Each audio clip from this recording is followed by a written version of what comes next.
Welcome to the Rural Recharge, a podcast of the Florida Farm Bureau Federation.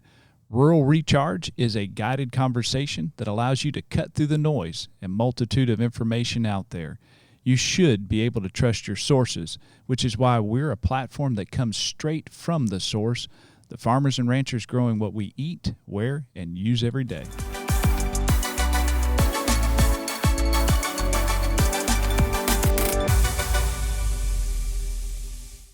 Today, we will be hearing from a very active Florida farmer and rancher and conservationist, Mr. Jim Strickland of Blackbeard's Ranch.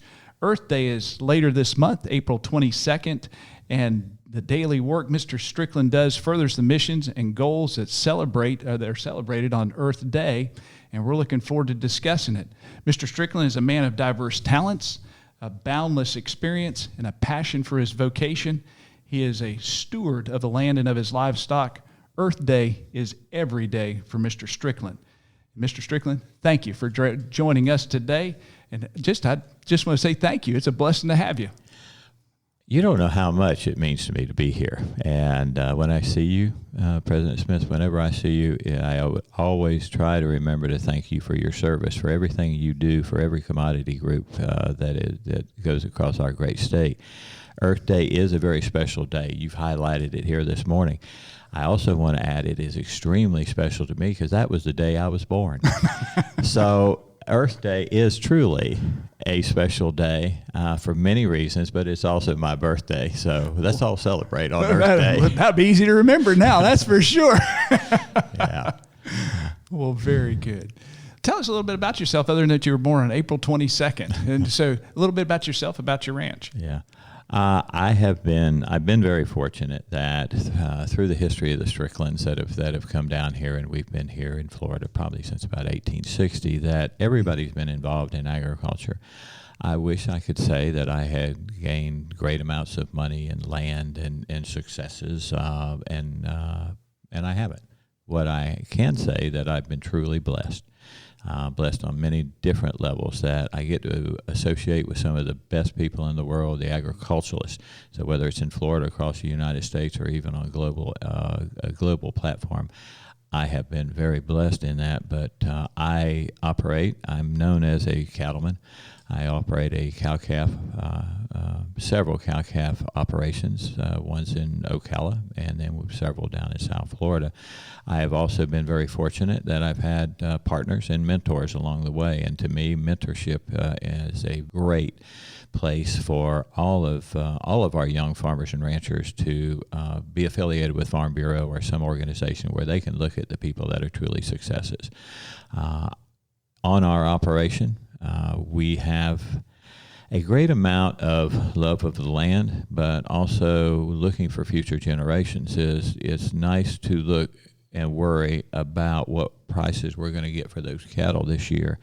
I'm worried about 100 years or 500 years. I'm worried about all those people that are multi-generational, and some of them may be first generation. And I always encourage everybody, you don't have to come from a farm family. That if you love what I love, I want to help you and find mentorship. So on that level, I'm a cow-calf rancher, and I care about Florida, and I want to see a lot of people succeed. Well, that's a good thing, and I tell you what, the future is our young people, and y'all have, especially with Florida Cattlemen's too, you've had some folks that some leadership groups, as well as we have our Young Farmer and Rancher leadership group that are engaged with these young people and trying to help them, to direct them and assist them to be prepared for future endeavors in the ag industry. Tell us a little bit about your ranch, how it functions, and what projects you may have going on. All right. We have a lot of projects. One of which is exactly what you're talking about, that, if you don't open your gate and you don't expose the public to what you and I do on a daily basis and what our farms look like, then it's hard to tell our story. We're 1% of the population or something like that. And so on a daily basis, we operate as a cow-calf operation. We have actually 7 different locations. The big one is Blackbeard's Ranch. I'm managing partner of Blackbeard's Ranch. I do have a ranch manager, Brian Jones, that works for me, but we operate just like a lot of other cattle ranches. We produce cattle that are adapted to the tropical climate. We also feed cattle. So we feed cattle in Florida. We were part of the Florida Cattle Ranchers group, a group of 12 ranchers. So we look at genetics daily. We look at our forage situation daily. We work with University of Florida a lot on everything. But in addition to that, we do a lot of conservation work. We have a lot of meetings at the ranch. We have a lot of people at the ranch from the other. I'll say it was kind of another world, is the environmental, ecological world that we encourage to come over there. So whether it's Audubon Society or it's in any environmental groups, farm city groups come, leadership groups come, University of Florida groups come. And we like to have a place where we can discuss all those things, what we do on that ranch. We do a lot of special projects besides being a cow-calf operation where we worry about all these things from hurricanes to we have 2 out of weather, we're in a drought situation, and how do we deal with those? We worry about making money at the end of the road. Besides cattle, we also produce sod. We also cut timber. We also cut hay, and we also produce seed, and that's kind of the backbone of what we do. And I think you and I are going to be talking about some other things that I envision these ranches providing for the greater society. And so education is one. That's a big one. But at the end of the day, I have to be profitable. I have to do everything I can, because we can talk about sustainability, but if we are not profitable, we cannot be sustainable. It's a wonderful world to talk about regenerative ag and resilient soils and all those things, but we have to be profitable, which also means working with cost shares, working with farm bill issues. That's where Farm Bureau comes directly into the mix. That I can't be up there talking about Farm Bill. You can. Tallahassee, we're wonderful to be sitting in an office of Florida Farm Bureau right here in the capital of Florida, one of the best states in the union. We have it all here, but we also have a lot of issues that you and I have to deal with every day. And you talk about profitability, and obviously you have a tremendous diversity of revenues that are coming into your ranches. And but you mentioned one of them. You have a collaborative effort, marketing effort with 12 ranches together. Tell us a little bit about that. Well, what we started out was looking at us sending cattle, whether you're sending cattle to Arizona, Colorado, Nebraska, wherever you're sending those cattle. And we said, well, there ought to be a market for our local produce, fresh from Florida. That Farm Bureau is so engaged with Florida Department of Agriculture is one of those great marketing tools that we all need to be a member of. And so we put 12 ranchers together, and we decided we were going to try feeding cattle in Florida. And so we've worked with Fort McCoy. We've worked trying to build our brand, and you will find Strickland Ranch beef out there. I do a grass-fed line of beef. It's called Strickland Ranch beef. We've participated with Florida Cattle Ranchers beef, which is a fed product.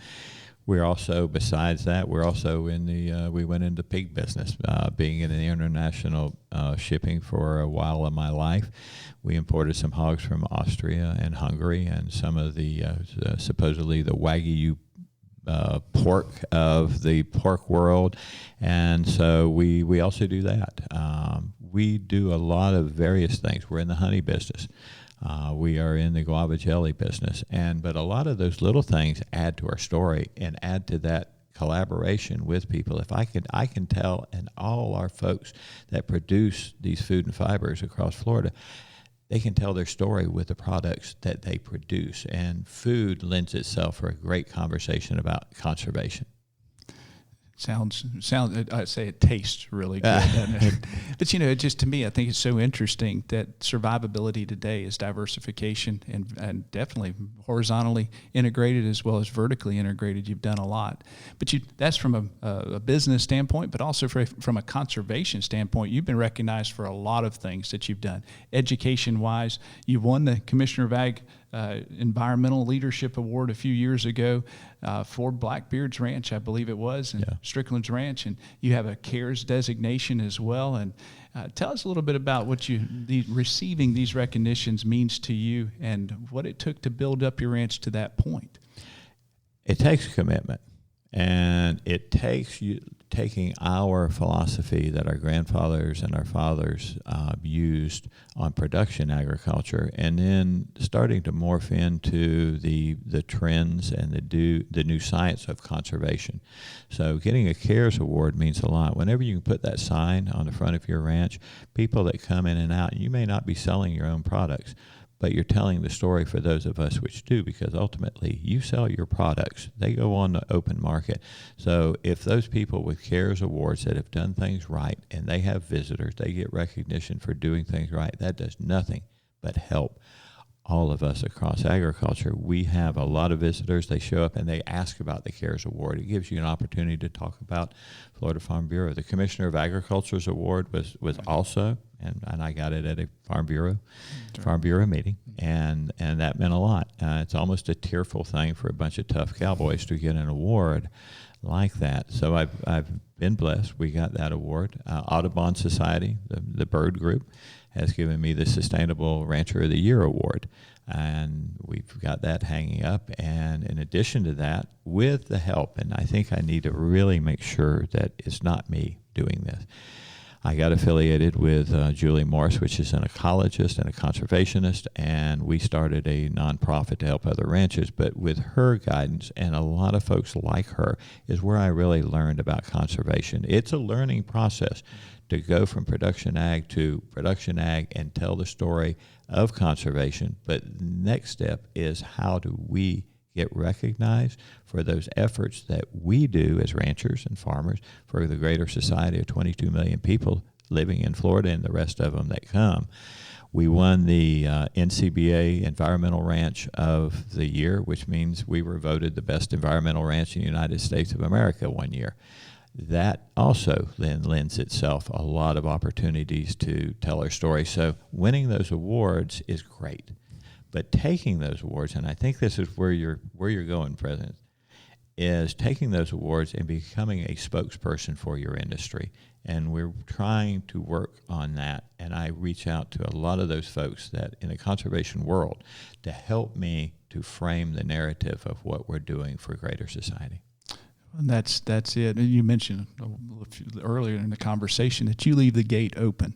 And it's open to a lot of people, conservationists, legislators, the public, young people, older folks, just anybody that can come in and see what a real ag operation looks like and the diversification of it, but the need for them to understand what goes on. So that's where the origin of their food is, and we appreciate that. But having these recognitions makes you an authority, and you're recognized in this arena in Florida. And what kind of outlook do you have for the future conservation of our state and where we're heading? Maybe some of those tools that can get us or accomplish that? That's my question of the day now, is how are we going to accomplish that? And there's a lot of different reasons, a lot of different ways that we're going to do that. But I can tell you one of the things that has happened is the recognition of the Florida Wildlife Corridor recently. Yep. That happened to be a catalyst for us to get somewhere in the neighborhood of $300 million for conservation easements. And if you don't know what a conservation easement is, not everybody listening may not know. Conservation easement means that a landowner will sell his development rights to some entity, and it may be Florida Department of Agriculture, it may be the Department of Environmental Protection, or it may be a water management district. So essentially, somebody is buying the future potential for you to develop that property, but to give you money for what that value is for development rights, let you keep that land forever. Also, let's never forget that when you sell your development rights, which going back to my real estate classes was that bundle of rights of landowners in America have, as it's into perpetuity, which means you will never develop that land. Now, you can keep a home site or two or three or cut some property off. You don't have to do your own property, do your whole property. But it gives you a cash flow, because we go back to sustainability means profitability, and there is some opportunity here in Florida with DEP, Florida Forever program, with Commissioner Simpson's Rural Family Lands program to sell your development rights. That's one. In addition to that, one of the things that we can do is we can fund some projects that will look at those attributes of our land that the greater population get the benefits. So let's name a few of them. Carbon sequestration. We can use our land for carbon sequestration, which is going to help society. We can also use our land for wildlife corridors. That's worth something to society. Society has told us they want to see wildlife. Also, we have wildlife corridor. We have endangered species that will be protected to there. But let's keep right on going, that we have ephemeral wetlands, those little wetlands that go dry and they go wet that help purify the water, help clean that water. Our sheet flow that flows across our agricultural lands, particularly ranches and timberlands, help clean that water before it gets to the estuaries like Charlotte Harbor or Indian River Lagoon or Tampa Bay, that we have to keep these ranch lands to really help clean that water, because we have our brethren that are in the bivalve business. We have farmers that are doing the oysters, and they're doing the clams, and they're doing the shrimp, and it's a fishing industry. So if we all work together on these conservation practices, but to be someone that helps accomplish that, we have to somehow be recognized for it. Not that you get it for free. There has to be down the road a some sort of algorithm or process to say, I have endangered species habitat, I am cleaning your water, I have ephemeral wetlands, I'm storing water, I'm sequestering carbon, I'm doing all these different things on our ranch lands. Let's figure out how to get paid for it in some way. Before we can get paid for it, we have to have studies. We have to have the research done. We have to compile that data, and then we have to quantify it with folks that understand the monetary system of what is society getting for those. Because conservation easements are great. It's an opportunity. It's kind of a if not now, when. Florida is growing by leaps and bounds, and 700 to 1,000 people a day are moving into interstate. We all see those figures. We know what our land values are. They know they're going to go up. And so with the benefit of those projects, we can help society, we can help those people stay sustainable, but the answer going forward is going to be all those other things that we do that nobody recognizes. So we need those funding for University of Florida to do those projects and do that funding. So University of Florida can actually compute and come up with a collaborative effort or a collaborative overview of what that value is to society. There's an ecological benefit to having these lands remain in agriculture, especially in pasture land and ranch land, that folks would enjoy the benefit of. There are ecological, societal benefits that everybody can enjoy that could actually add to some of those revenues, whether it be to the revenue stream of cattle and direct marketing, or whether it's the honey side of it or guava jelly. That's another revenue source that could come in to allow those lands to be maintained in to a benefit to the society as a whole. I know a lot of folks do not want to see everything developed or everything be impervious surface. They love the open green space and the wildlife that they're able to see and to witness, and don't mind a passive environment of agriculture with cattle grazing as well. It's a good thing. And these are efforts that, whether it be Florida Forever or Rural Family Lands Protection Act, or even some, maybe whatever we call it in the future, whether it's carbon credits or whatever the case is, these ecological benefits that are provided for a revenue source. Very interesting and very, very, very helpful. But the University of Florida is doing that, and they need support to do so, to continue to allow them to accumulate that data to put a value out there. You're absolutely right. Just yesterday, I was in quite a few senators and representatives' office, and I know that there's some budget items for what we call ecosystem services. That's kind of a catch-all for what I was describing. And we got a budget line item added last year. We've hit the ground running. University of Florida has one of the most powerful computers in this nation. particularly in college, and it's called the hypergator.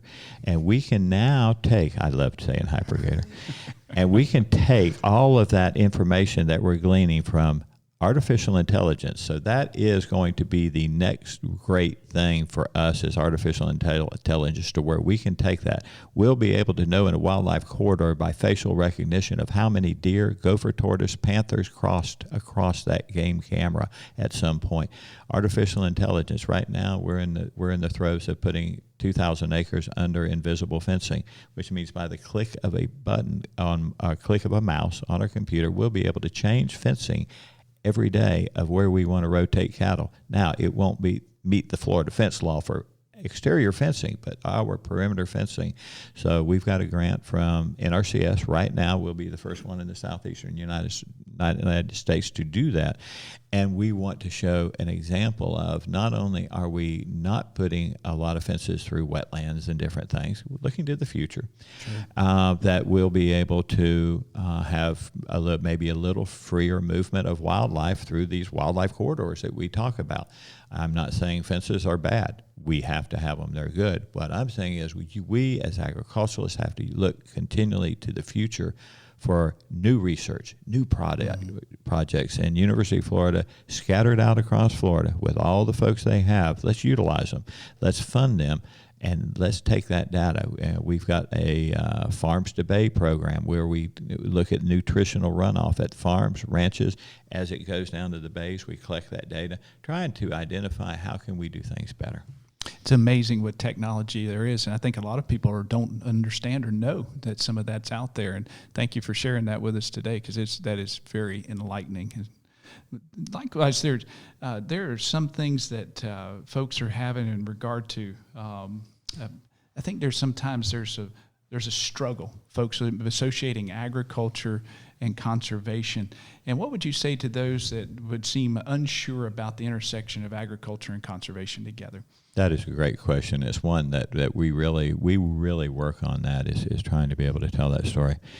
If you look across Florida, particularly across Florida, but you could extrapolate that across the United States, but you look at Florida, as fast as we are growing, the next best thing to pristine wilderness is a cattle ranch. I'm a cattle rancher. I know we've got a lot of farmers out there, and we recognize all the benefits that they give. But when you look at native Florida and cattle ranches that have been left intact with a lot of these different ecosystems that are on it, we're the next best thing to pristine wilderness. So if you're going to want to have a quality of life and a quality of water and a quantity of water, we know that the next 100 years is going to be a race.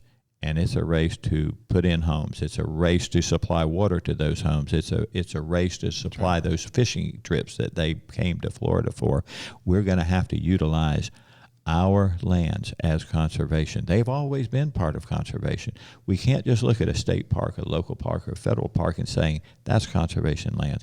I want to, whenever a family of 5 drives by, in the past a family of 5 would drive by and go, oh, that's a pretty scene.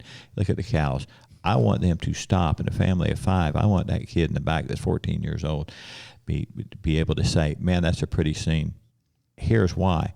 They're sequestering carbon. They're supplying beef. They're supplying vegetables. They're supplying citrus. In addition to that, they are working with all of these conservation groups. They're also doing the seed thing. They're supplying honey. They're sequestering carbon. They're doing so many great things. So I want us to, if you're going by a ranch that normally sells cattle, I want them to stop and go, oh, no.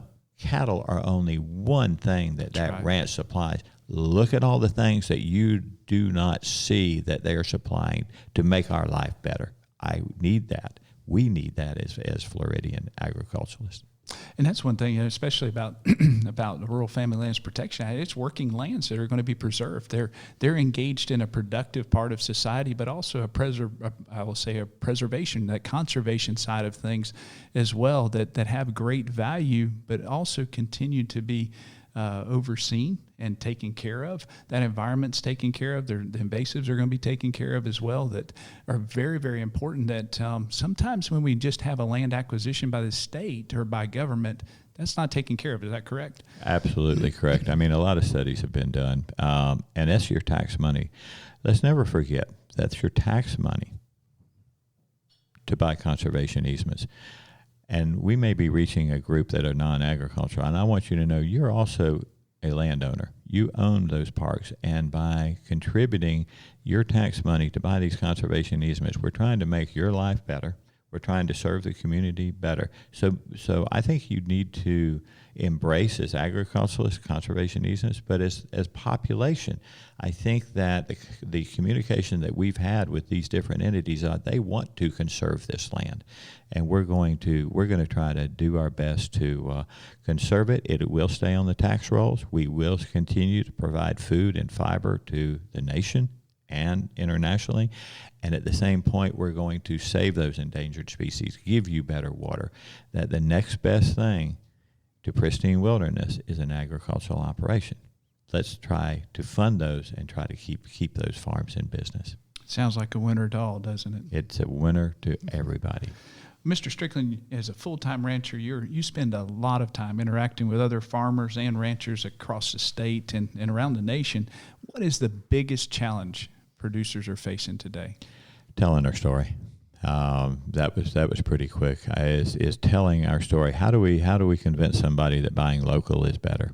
And it might be by science. It might be by enumerating. Okay, with carbon sequestration, you just brought those vegetables from Chile, or you just brought them from Uruguay, as opposed to producing those vegetables in Florida, or the way we do things. It's telling the story, because as agriculturalists, we are, and I'm going to generalize, let's just assume we're 1.5% of the population, which means we're 1.5% of the voting population of the state of Florida, right. Period. That's why we need organizations like Florida Farm Bureau that have lobbyists in Tallahassee. American Farm Bureau has lobbyists in Washington, D.C. Let's be concerned about the Farm Bill. We have to tell our story, but we have to be engaged when we tell that story. I can tell a story to another rancher, and that doesn't get me anywhere. I have to go tell that story, and policymakers are the ones that also have to know. You and I spent days here at the Capitol lobbying for agriculture, and the more we can talk to them, we have the reputation of having integrity. If a farmer and rancher walks in and you look at the studies that have been done, we automatically have a degree of integrity that they're going to believe us when we walk in, but we have to have the data and the research. I can talk anecdotally. What I need is those people, like the people I'm affiliated with in the conservation world. My little group, Florida Conservation Group, is made up of biologists, ecologists, environmentalists, wildlife biologists. And so using that group, we can tell a story, and we can help facilitate a lot of those conservation practices. Just recently, last year, our little nonprofit saved 22,000 acres across the state of Florida by working with ranchers and facilitating conservation easements. But we still have to tell that story to the people, because we cannot sell an easement unless somebody in government and the voters of Florida have voted to identify those as important and fund them.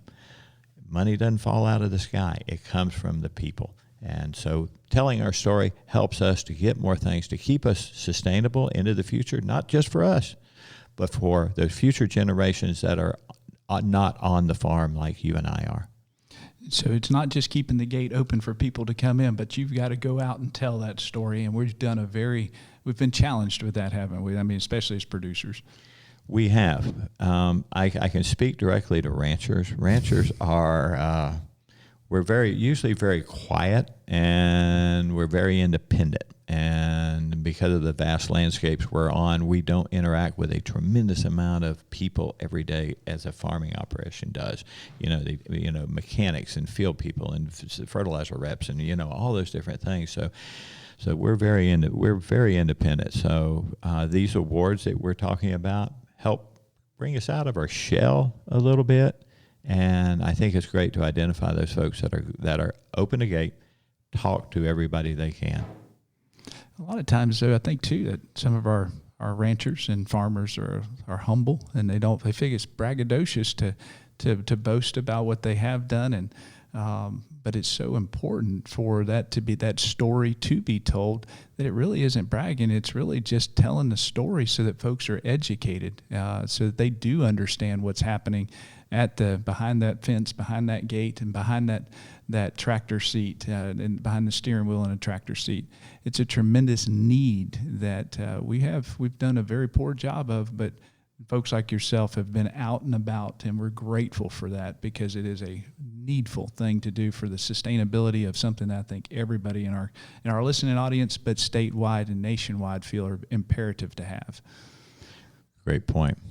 Well, we've covered a broad overview of a lot of things in current state of conservation in Florida, a state that has a production over 300 commodities, is extremely diverse. Do you have any thoughts on how the agricultural community in Florida can work better together? We have to come together more, and we have to have every commodity group in these different groups: Florida Fruits and Vegetable, the Farm Bureau, the Cattlemen's Association, and nursery growers, and we all have to work together. We have to collaborate, and not only collaborate on our stories, but we have to collaborate on our efforts to work with the policymakers, whether it's in Tallahassee or Washington, D.C. We also have to work with the 22 million people that live in Florida. We have to be able to tell our stories to them. This podcast, I hope, reaches some of those people. Those are the ways. We have to recognize that we don't buy paper and ink and get our word out, that there's a whole different world out there. I'm 67 years old. There is a whole different world of how we are going to transfer our knowledge, our stories, and be sustainable for the next 1,000 years in Florida. Some of our folks on this and on the listening side, they may not be involved in production agriculture. Earth Day's coming up April 22nd. Also somebody else's birthday. I learned that today. And here we've got folks that may be listening that say, you know what, I want to engage. I want to be involved. I want to help to promote some of those. I want to be an advocate for Florida agriculture. I want to be an ally of the Florida rancher. How can I do that? And what advice would you give them to start an effort to be engaged on how to promote these particular programs, or to be engaged in the conservation of ag land? Well, if you're agriculturalist, let's work with water management districts. Let's work with the University of Florida. Let's work with all those different projects. Of course, if you're not in production agriculture, take that story. If you see that something is happening in your community, whether it's a city, a county, or a region, a watershed, some sort of estuary issue, is go speak for the agriculturalist. And that's kind of up to you and I to give them the ammunition, if you will, the data, the science, the research, not just you and I saying, we clean your water. That's showing them how, by all the research that we need to continue to do on how to tell that story. So, go speak up for a farmer. Go speak up for a rancher. You get the opportunity, and reach out to them and try to make friends. There's a lot of different ways that you can support us. If you have a company, you can come to Farm Bureau. We're going to have an annual convention, or you're going to have meetings in your local county. Manatee County. I'm in Manatee and Hardy and DeSoto and Sarasota. I mean, all of them have different Farm Bureaus. We have annual meetings. Come support them. Be a financial supporter, an ally. When we say allied people, I mean allies to our endeavors. You can be an attorney. You can be a doctor. I don't care who you are. I need your help to support us, and not on a personal financial level, but for that 1,000 years into the future of Florida level, we need you. I tell you what, they all eat, don't they? Everybody eats. They all have that in common. That's for sure. I have heard that they eat. Well, you've been involved in Farm Bureau a long time at the county level, at the state level, at the national and even international levels. Tell us a little bit about that. Well, I started out. My father was a member of Farm Bureau, and I got on the Manatee County Farm Bureau. I do believe it was some 30 plus years ago. Carl Loop was president. I have watched this series of Carl Loop, John Hoblick, and you, the president now.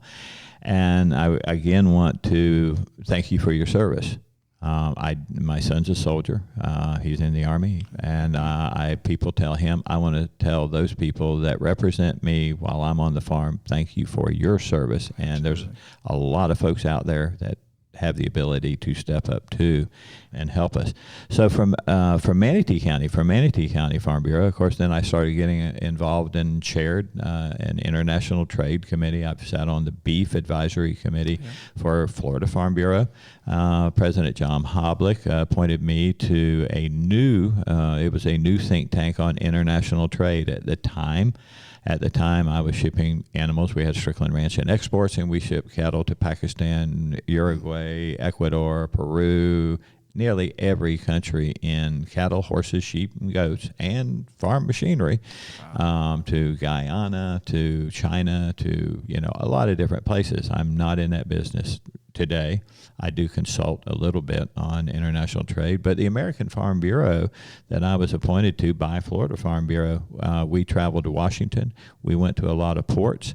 We went to a lot of embassies. We worked with a lot of embassies. We worked with the trade negotiation people. We had input, and I think that was a good thing. It was an interesting thing. It was the kind of thing that puts fire in your belly, that you get to do something different. I love a cow. But here I am in the Colombian industry talking about flowers and socks. So, it's an interesting dynamic that farm bureaus have given me to be involved in all of these things. And I love all the work that I did. I can tell you what, that's what makes it so fun. And I've always enjoyed our just fellowship with you, and especially around your diversity of experience and the gifts, but you've always been willing to step out, do something that may be a little outside the comfort zone, or at least others may think so, and been very willing to do it for the benefit of a lot of other people too. And just want to say thank you for what you've done. Florida Farm Bureau's theme for 2023 is growing forward. And in your day-to-day role, how are you growing Florida agriculture forward? Well, let me give you, we might even consider these my final thoughts. Every single road, hospital, school, and house in Florida at one time was a cattle ranch. History tells us we're not going to change that all of those have been bulldozed, they've been cleared, and houses built. I'm not anti-housing. I'm not anti-growth. I've seen the economic benefits to our state. What I'm saying is that we need a balance. We need a yin and a yang. We need to always take into consideration that there are economic concerns. There's also those conservation concerns for the future of those people that come down here. History tells us that we will not take a bulldozer and bulldoze down a house or a college or a school or a road to make an agricultural farm field. It tells us that we are going to continue to lose land at a massive rate. So if we're going to look to the future, we are going to try to figure out how Florida is going to look, not 5 years from now. We're looking at 50, 100, 1,000 years from now, because our children will have children, will have children, will have children, and it's up to all of us to look not into the immediate future, but into the long-term future. Conservation of all these agricultural lands is a bipartisan issue. This is not a partisan issue. This covers both sides of the aisle, using that speech, that we all need to work together. I'm doing my little part, and there are thousands of farmers across this great state of Florida doing the exact same thing I'm doing. I'm very proud of all of them. A well-run agricultural operation, I'm going to be proud of it. You could be a fern grower, or a vegetable grower, a cattle producer, or you could produce oysters or shrimp, any sort of bivalves. We all need to work together to tell our story. Absolutely. Well, thank you very, very much for your time today. I think I've learned a lot. I know our listening audience has learned a lot, but thank you for what you do. Thank you from the bottom of my heart for being such a good friend, a friend not only me personally, but also to this industry. But thank you for taking time to share some of your vision, some of your passion with our listeners today. It has been a joy. Thank you, sir. Being a cowboy involved in conservation I couldn't think of anything better. I appreciate everything that your organization has done, you personally have done. I'm enjoying life. I think both of us are enjoying life, and we fight a few good fights along the way. Absolutely. But we truly are blessed. Amen and amen. Thank you, Mr. Strickland. Thank you.